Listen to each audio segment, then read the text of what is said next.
Hello नमस्कार दोस्तों, स्वागत है आज के हमारे इस वीडियो में। तो दोस्तों, आज हम उत्तर प्रदेश पुलिस कांस्टेबल के एक महत्वपूर्ण टॉपिक के बारे में बात करेंगे जिसका नाम है मानवाधिकार।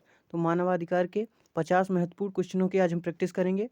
तो अगर आपको हमारा वीडियो अच्छा लगे तो सब्सक्राइब करना, वीडियो को लाइक करना। तो शुरू करते हैं। पहला क्वेश्चन हमारा जो है, तो पहला प्रश्न है हमारा, संयुक्त राष्ट्र महासभा द्वारा मानवाधिकार की सार्वभौमिक घोषणा यूडीएचआर को कब अपनाया गया? तो कब अपनाया गया था?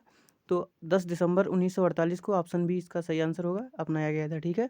अगला क्वेश्चन है, प्रतिवर्ष अंतर्राष्ट्रीय मानवाधिकार दिवस कब मनाया जाता है? तो 10 दिसंबर 1948 को अपनाया गया, तो इसीलिए 10 दिसंबर को मानवाधिकार दिवस मनाया जाता है। ठीक है।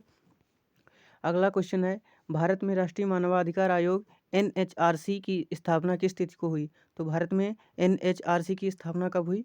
तो 12 अक्टूबर 1993 को भारत में एनएचआरसी की स्थापना हुई। ठीक है। अगला क्वेश्चन है, राष्ट्रीय मानवाधिकार आयोग एनएचआरसी किस प्रकार का निकाय है? तो एनएचआरसी किस प्रकार का निकाय है? इसका आंसर हो जाएगा ऑप्शन बी, सांविधिक निकाय है। ठीक है।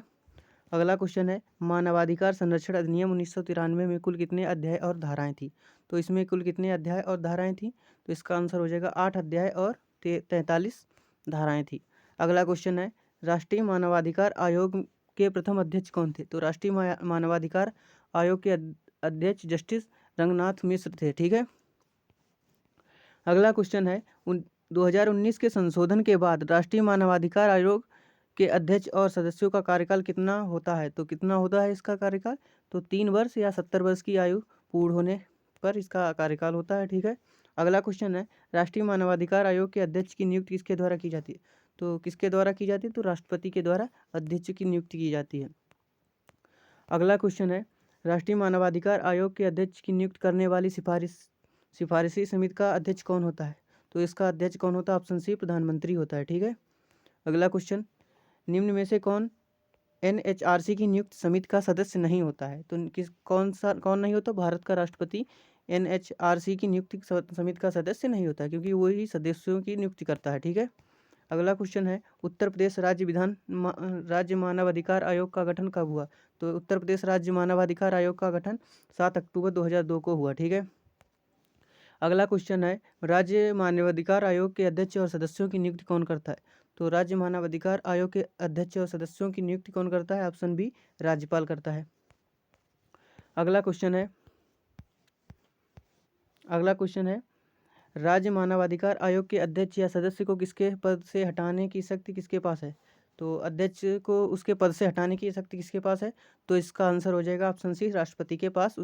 मतलब राज्यपाल उसे नियुक्त कर सकता है पर हटा नहीं सकता है। इसकी शक्ति केवल राष्ट्रपति के पास होती है। ठीक है।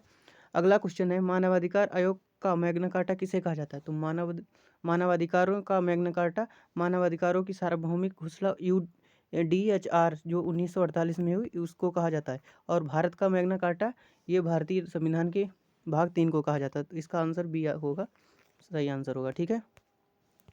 अगला क्वेश्चन है, राष्ट्रीय मानवाधिकार आयोग के वर्तमान अध्यक्ष बनने के लिए क्या योग्यता होनी चाहिए 2019 के संशोधन के बाद? तो इसका आंसर होगा ऑप्शन बी, सुप्रीम कोर्ट का कोई भी सेवानिवृत्त न्यायाधीश या मुख्य न्यायाधीश इसका अध्यक्ष बन सकता है। ठीक है।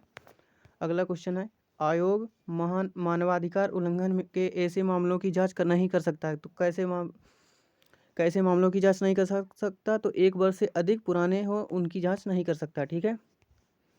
अगला क्वेश्चन है, मानवाधिकार संरक्षण अधिनियम की किस धारा के तहत मानवाधिकार न्यायालयों की स्थापना का प्रावधान है? तो न्यायालयों की स्थापना का प्रावधान किस में है? तो इसका आंसर हो जाएगा ऑप्शन सी, धारा 30 के अंदर इसका प्रावधान है। ठीक है।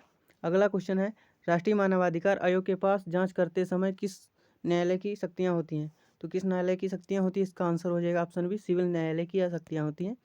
अगला क्वेश्चन है, सभी मनुष्य जन्म से स्वतंत्र और तथा गरिमा और अधिकारों में समान हैं, यह कथन यूडीएचआर के किस अनुच्छेद में है? तो इसका आंसर हो जाएगा ऑप्शन ए, अनुच्छेद 1 में ही है। ठीक है। अगला क्वेश्चन है, एनएचआरसी में पदेन सदस्यों की कुल संख्या वर्तमान में कितनी है? तो इसका आंसर हो जाएगा ऑप्शन नंबर डी, 7 होती है। ठीक है। अगला क्वेश्चन, निम्न में से किस आयोग का अध्यक्ष एनएचआरसी का पदेन सदस्य नहीं होता है? तो इसका आंसर हो जाएगा ऑप्शन डी, विश्वविद्यालय अनुदान आयोग का अध्यक्ष नहीं होता है। ठीक है। अगला क्वेश्चन है, सशस्त्र बलों द्वारा मानवाधिकार उल्लंघन के मामले में आयोग क्या कर सकता है? तो क्या कर सकता है, इसका आंसर अभी देखते हैं। तो इसमें क्या कर सकता है, इसका आंसर क्या होगा? तो इसका आंसर ऑप्शन सी ही होगा। केंद्र सरकार से रिपोर्ट मांग सकता है और सिफारिश कर सकता है, यही कर सकता है। ठीक है। अगला क्वेश्चन है, डीके वश बनाम पश्चिम बंगाल राज्य डीके वश केस का संबंध किससे है? तो इसका गिरफ्तारी और हिरासत के दौरान पुलिस द्वारा अपनाई जाने वाली प्रक्रिया से है। ठीक है। अगला क्वेश्चन, मानवाधिकार संरक्षण अधिनियम की धारा 2D में किसकी परिभाषा दी गई है? तो किसकी परिभाषा दी गई है? तो मानवाधिकार की ही परिभाषा दी गई है। अगला क्वेश्चन, मानवाधिकार संरक्षण अधिनियम की धारा 43 में क्या प्रावधान है? तो निरसन और व्यावृत्ति का प्रावधान है। ठीक है। अगला क्वेश्चन है, उत्तर प्रदेश राज्य मानवाधिकार आयोग का मुख्यालय कहाँ स्थित है? तो उत्तर प्रदेश राज्य मानवाधिकार आयोग का मुख्यालय लखनऊ में स्थित है। अगला क्वेश्चन, राज्य मानवाधिकार आयोग किन सूचियों के विषयों पर जांच कर सकता है? तो इसका आंसर हो जाएगा ऑप्शन सी, राज्य सूची और समवर्ती सूची दोनों में कर सकता है। ठीक है। अगला क्वेश्चन है, राष्ट्रीय मानवाधिकार आयोग अपनी वार्षिक रिपोर्ट किसे सौंपता है? तो राष्ट्रीय मानवाधिकार आयोग अपनी वार्षिक रिपोर्ट किसे सौंपता है? इसका आंसर हो जाएगा बी, केंद्र सरकार को सौंपता है। अगला क्वेश्चन, मानवाधिकार आयोग की 3 पीढ़ियों का सिद्धांत किसने दिया था? तो इसका सिद्धांत किसने दिया? ऑप्शन बी, कारेल वासक ने इसका सिद्धांत दिया। अगला क्वेश्चन, नीले अधिकार किस प्रकार के अधिकारों को कहा जाता है? तो नीले अधिकार किस प्रकार के अधिकारों को कहा जाता है? तो नागरिक और राजनीतिक अधिकार को नीले अधिकार कहा जाता है। अगला क्वेश्चन है, हंसा मेहता का संबंध किस दस्तावेज के निर्माण से था? तो इनका संबंध किससे था? तो इसका आंसर हो जाएगा मानवाधिकार की सार्वभौमिक घोषणा से था, UDHR से था। ठीक है। अगला क्वेश्चन है क्वेश्चन नंबर 32,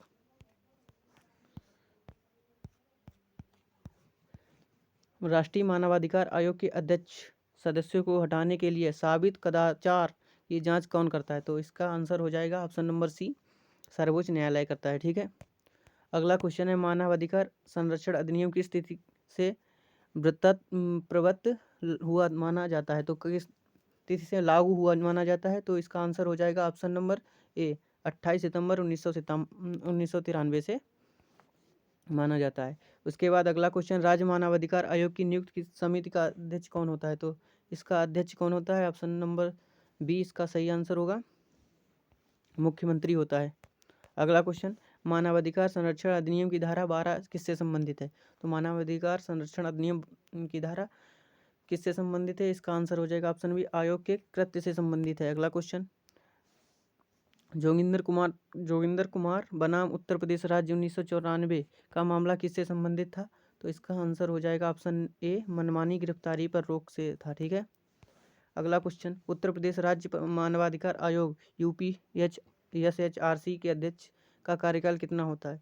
तो इसका कार्यकाल होता है 3 वर्ष या 70 वर्ष की आयु। उसके बाद अगला क्वेश्चन है, मानवाधिकार की सार्वभौमिक घोषणा में कुल कितने अनुच्छेद हैं? तो कितने अनुच्छेद हैं? इसका ऑप्शन हो जाएगा आंसर बी, 30 हैं। ठीक है। अगला क्वेश्चन, दिव्यांगजन पर्सन विद डिसेबिलिटीज़ के लिए मुख्य आयुक्त को NHRC का सदस्य कब बनाया गया?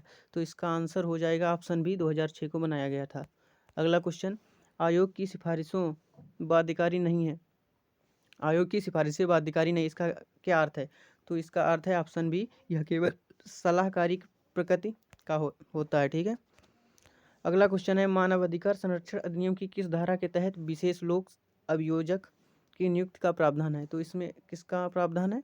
तो ऑप्शन बी, धारा 31 का प्रावधान है। ठीक है। अगला क्वेश्चन है, विशेष लोक अभियोजक बनने के लिए कम से कम कितने वर्षों का वकालत का अनुभव होना आवश्यक है? तो कितने वर्षों का वकालत का अनुभव होना आवश्यक है? तो इसका आंसर हो जाएगा 7 वर्षों तक। ऑप्शन बी इसका सही आंसर होगा। अगला क्वेश्चन है, राष्ट्रीय मानवाधिकार आयोग के अध्यक्ष या सदस्य अपना त्यागपत्र किसे संबोधित करते हैं? तो इसका आंसर हो जाएगा राष्ट्रीय मानवाधिकार आयोग के अध्यक्ष या सदस्य अपना त्यागपत्र किसे संबोधित करते हैं? तो इसका आंसर हो जाएगा ऑप्शन सी, राष्ट्रपति को करते हैं। ठीक है। अगला क्वेश्चन है, राज्य मानवाधिकार आयोग के अध्यक्ष या सदस्य अपना त्यागपत्र किसे सौंपते हैं? तो राज्य मानवाधिकार आयोग अपना आयोग के अध्यक्ष अपना त्यागपत्र किसे सौंपते हैं? इसका आंसर हो जाएगा ऑप्शन ए, राष्ट्रपति को ही सौंपते हैं। ठीक है। अगला क्वेश्चन है, मानवाधिकार संरक्षण अधिनियम की धारा 2A के तहत सशस्त्र बल की परिभाषा में कौन शामिल है? तो इसका आंसर हो जाएगा ऑप्शन डी, राज्य की पुलिस शामिल है। अगला क्वेश्चन, मानवाधिकार सार्वभौमिक है, इसका अपवाद क्या है? तो मानवाधिकार सार्वभौमिक है, इसका अपवाद क्या है? इसका आंसर हो जाएगा ऑप्शन ए, आपातकाल के दौरान कुछ अधिकारों का निलंबन ही इसका अपवाद है। अगला क्वेश्चन, 2019 के संशोधन के तहत NHRC के में मानवाधिकारों का ज्ञान रखने वाले कितने सदस्यों की नियुक्ति अनिवार्य की गई है? तो इसका आंसर हो जाएगा ऑप्शन बी, 3 सदस्यों की नियुक्ति अनिवार्य की गई है। अगला क्वेश्चन, अंतर्राष्ट्रीय मानवाधिकार परिषद UNHRC का गठन कब किया गया था? तो इसका आंसर हो जाएगा ऑप्शन नंबर सी, 2006। अगला क्वेश्चन, मानवाधिकारों की दूसरी पीढ़ी के अधिकारों को अक्सर किस रंग से दर्शाया जाता है? तो किस रंग से दर्शाया जाता है? ऑप्शन नंबर बी, लाल रंग से दर्शाया जाता है। अगला क्वेश्चन है, एमनेस्टी इंटरनेशनल का मुख्यालय कहाँ स्थित है? तो एमनेस्टी इंटरनेशनल का मुख्यालय ऑप्शन नंबर सी, लंदन में स्थित है। अगला क्वेश्चन, मानवाधिकार संरक्षण अधिनियम की धारा 19 का संबंध किससे है? तो मानवाधिकार संरक्षण की धारा का संबंध किससे है? ये क्वेश्चन आपको बताना, कमेंट बॉक्स में बताना है। आज के लिए इतना ही रखते हैं, आगे कल की वीडियो में आएगा। धन्यवाद।